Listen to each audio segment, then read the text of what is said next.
আসসালামু আলাইকুম, good morning guys. কি অবস্থা, কি খবর সবার? তো দীর্ঘ 25-26 দিন পর আমি ছুটি নিলাম। তো রাতে ঘুমানোর আগে আমি ভাবতেছিলাম যে আজকে 12টা-1টা পর্যন্ত ঘুমাবো, একদম গভীর একটা ঘুম হবে অনেক দিন পর। কিন্তু সকাল 9টার দিকে দেখে আমার ঘুম ভাঙি গেছে। ঘুমটা এমন ভাবে ভাঙছে, লাগতেছে চোখে আর ঘুম আসবে না, একদম চোখ পুরাই ঘুম হয়ে গেছে। তো ঘুম থেকে উঠে জানালা দিয়ে আবার শুনতেছিলাম যে লামিয়ারা স্কুলে যাচ্ছে। তো ওরে দেখার জন্য আমি তাড়াতাড়ি করে বের হইলাম। তো আজকে স্কুলের ড্রেস পরে স্কুলে যাচ্ছে, এতদিন অন্য ড্রেস পরে গেছে। তো স্কুলের ড্রেস পরে স্কুলে যাচ্ছে, তাই ও অনেক বেশি খুশি। স্কুলে যাওয়ার সময় আলিয়া আর ও বলতেছে যে আমাকে ওদের আনতে যাইতে স্কুলে বাইকে করে। প্রথমে ওদের না করে দিলাম, পরে ভাবলাম যে বাসায় যেহেতু আসি ওদেরকে নিয়ে আসবো, সমস্যা না, ওরাও খুশি হবে। আমি আর স্কুল ছুটি হয় 11টা বাজে আর আলিয়ার ছুটি হয় 1টা বাজে। ওরা সেম স্কুলে কিন্তু টাইম আলাদা আলাদা। আমি আলিয়াকে ফেলে আসে না, ও এখানে আলিয়ার সাথে বসে থাকে ওদের ক্লাসে ওর ছুটির পরে। তো বাসায় এসে গোসল টুসল করে নাস্তা রাস্তা করে জিতুরে কল দিলাম যে আসার জন্য। তো জিতুর আসতে লেট হচ্ছে, আমি আবার জিতুর ওইখানে গেলাম। জিতুর ওইখানে গিয়ে জিতুরে ডাকলাম, জিতুও আসলো। তারপর ও গরুটারে ওদের ঘর থেকে বের করলো। গরু বের করে আমরা দুইজন চলে আসলাম হচ্ছে যে আমাদের বাসার ওইখানে আমাদের বাইক বের করার জন্য। তো জিতুরে বললাম যে জিতু বাইক বের করতে পারবে কিনা, ও বলতেছে পারবে। তো ওরে বাইক বের করতে দিলাম। এভাবে বের করতে না দিলে বা চালাইতে না দিলে কেউই গাড়ি চালানো শিখতে পারবে না, প্লাস এইসব জিনিস বের করা ঢুকানো গেটের মধ্যে এসবও শিখতে পারবে না।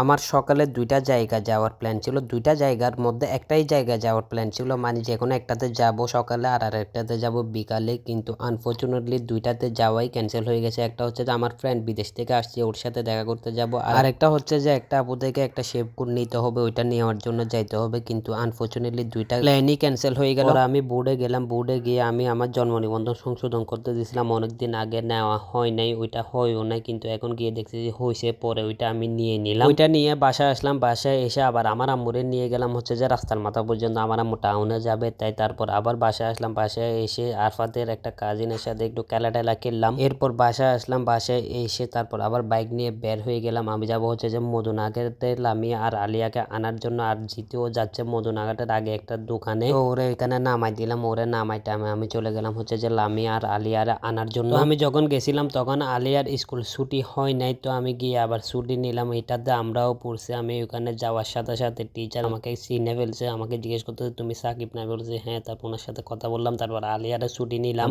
এরপর আমি বের হয়ে গেলাম জিতুরে নিয়ে টাউনে যাওয়ার জন্য। আমি যাব হচ্ছে যে মূলত নিউ মার্কেটের ওইখানে ক্রক্স পাওয়া যায় অনেক টাইপসের। তো এখানে গিয়ে আমি নিব। তো ক্রক্স নেওয়ার ক্ষেত্রে আমার মূল সমস্যা হচ্ছে যে আমার পায়ে ক্রক্স গুলা হয় না, আমার পা অনেক চিকন, যার কারণে ক্রক্স হয় না। লম্বাই হইলে পাশাপাশি তো আমার ক্রক্স গুলা পরতে অনেক কষ্ট হয়ে যায়। তো নিউ মার্কেটে গিয়ে আমি অনেকগুলা দোকান ঘুরলাম, অনেকগুলা ক্রক্স পরেও দেখলাম, কিন্তু লম্বাতে আমার হইলেও পাশাপাশি তো আমার হচ্ছিল না পরে, আমি ক্রক্স মিলাইতে পারি না। এরপর আমি আবার 2 নাম্বার গেট গেলাম। 2 নাম্বার গেট গিয়ে অনেক জ্যামে পড়লাম, ওইখানেও আমি ক্রক্স পাই নাই। এরপর আমি আসার সময় শেভ কোড নিলাম, শেভ কোড নিয়ে বাসায় চলে আসলাম। তো আজকের ভিডিও এতটুকু, ইনশাল্লাহ নেক্সট ভিডিওতে দেখা হবে। আল্লাহ হাফেজ।